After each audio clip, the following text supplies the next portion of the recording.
Hola a todos. Empezamos nuestro estudio de la teología patrística, la materia que es una materia nueva, pero antigua.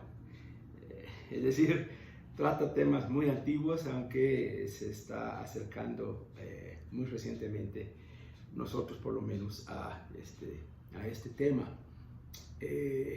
Vamos a ver algunos asuntos introductorios y entre esos asuntos introductorios vamos a hablar de, por ejemplo, el nombre de la disciplina y otros temas relacionados. El nombre.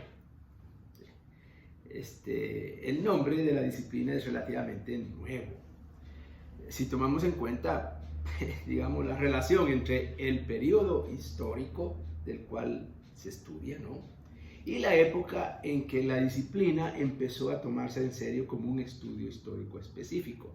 Eso sucedió en los siglos XVII y XVIII, que es reciente.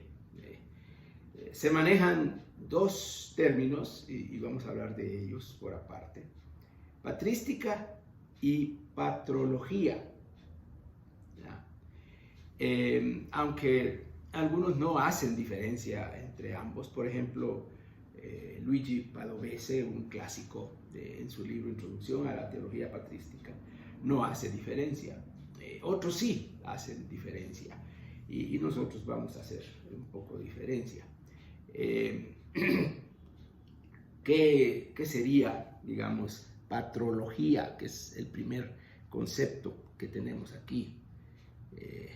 Patrología, se usa el nombre patrología para referirse a los estudios que tienen por objeto la vida y los escritos de los padres de la Iglesia, y se mueve sobre todo a nivel de la investigación histórica y de la información biográfica y literaria. En otras palabras, la patrología es como la disciplina más general que abarca todo lo concerniente a los personajes y a los escritos de los primeros 5 siglos de la era cristiana, con énfasis en el aspecto literario. Una discusión que se ha dado al interior de esta disciplina es el alcance de los estudios. En el pasado, cuando se originó la ciencia de la historia de las doctrinas, se hacía énfasis en los estudios de los personajes y escritos ortodoxos solamente.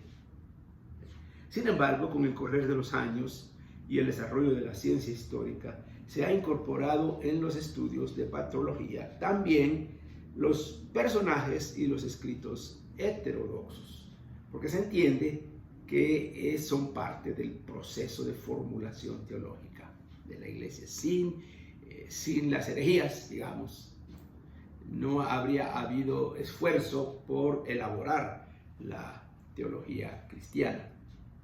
Bueno, es patrología. Patrística. Cuando hablamos de patrística, parece que nos referimos a un aspecto de la patrología, es decir, aquella disciplina más orientada a los aspectos dogmáticos y doctrinales de los padres. En este sentido, la patrística está más restringida a lo teológico y al desarrollo de las doctrinas dentro de este periodo de la Iglesia primitiva. De ahí que el título más correcto de esta disciplina o esta materia en particular es teología patrística, por eso le hemos llamado así. Claro está que, como ya dijimos antes, esto también incluye los personajes y los escritos heterodoxos, porque estos han contribuido grandemente a la formulación y al desarrollo de las doctrinas. Una manera de relacionar la patrología con la patrística es pensar en una como la general y en otra como la específica. La primera contiene a la segunda. Bueno, habiendo hablado un poco del nombre de la disciplina, nos corresponde hablar algo de los acercamientos al estudio.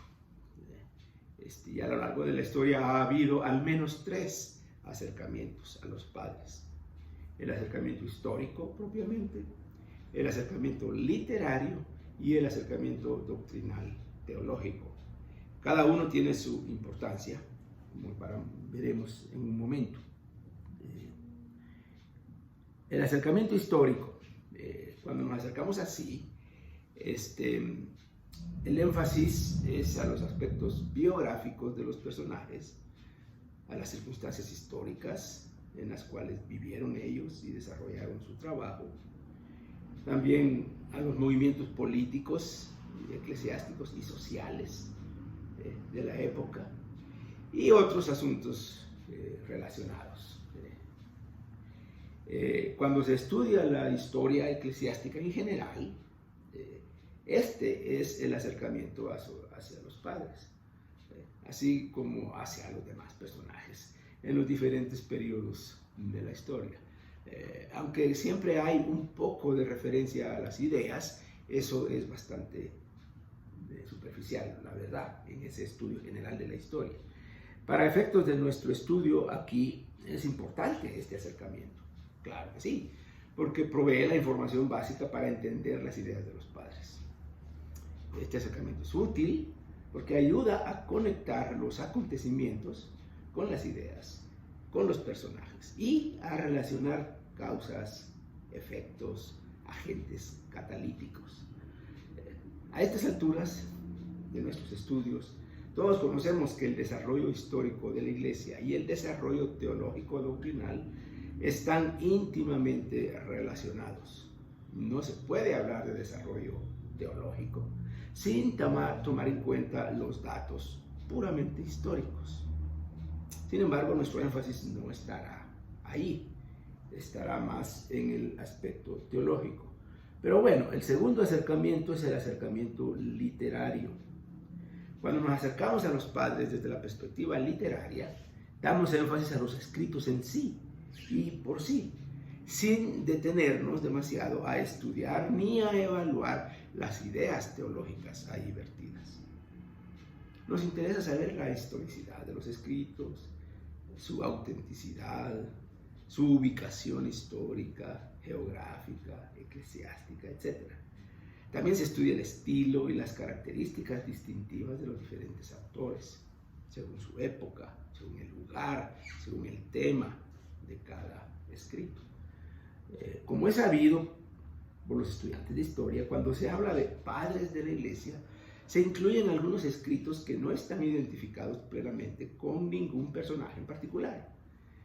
De ahí que el acercamiento literario sirve para ubicar y entender personas e ideas.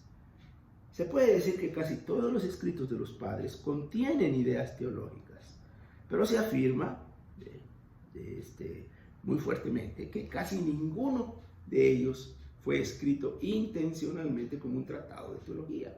Tal vez algunos al final del periodo podrían ser considerados así. Es por eso que el acercamiento literario es importante. Un elemento importante de este acercamiento es el conocimiento de los idiomas originales en que escribieron los padres, básicamente griego y latín. En todo caso, aunque se hablará de aspectos literarios, ese tampoco será nuestro énfasis en la materia. El acercamiento teológico doctrinal. Cuando nos acercamos así a los padres, ponemos énfasis en las ideas teológicas vertidas en los escritos de los padres, en las declaraciones oficiales de los concilios e incluso en los escritos heterodoxos, ¿no? Se busca entender y explicar los conceptos teológicos dentro del contexto en el cual se dieron, así como las ideas heréticas que surgieron durante el periodo. El estudio de las diferentes controversias teológicas es particularmente importante porque, además de proveer el trasfondo histórico eclesiástico, ayuda a ver cómo se formularon las doctrinas y los dogmas y el proceso de desarrollo que se dio. El énfasis de esta materia está precisamente en este acercamiento. Al fin de cuentas, lo que más nos interesa en esta materia es el pensamiento teológico de los padres y el desarrollo de las doctrinas dentro de este periodo, comprendido entre el primero y el siglo V de la era cristiana. Y dejamos por ahí este primer asunto, o primeros asuntos introductorios. Nos faltan otros más y estaremos estudiando algunos otros más, como el desarrollo de la patrística, por ejemplo.